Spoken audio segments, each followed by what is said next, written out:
এসেছে, এই টাকা পয়সা দিয়ে কেউ আসে নাই, নিজের পয়সা খরচ করে আসছে রসুল হিসেবে, ভবিষ্যৎ উদাহরণ আশিক হিসেবে আপনারা সবাই এসেছেন, এসে আপনাদেরকে ধন্যবাদ ও কৃতজ্ঞতা জানাচ্ছি। বন্ধুগণ,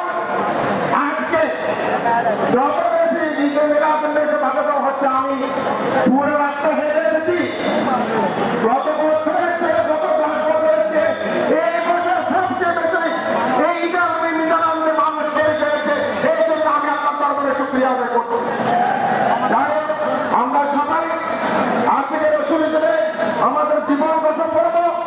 আমাদের ভবিষ্যৎ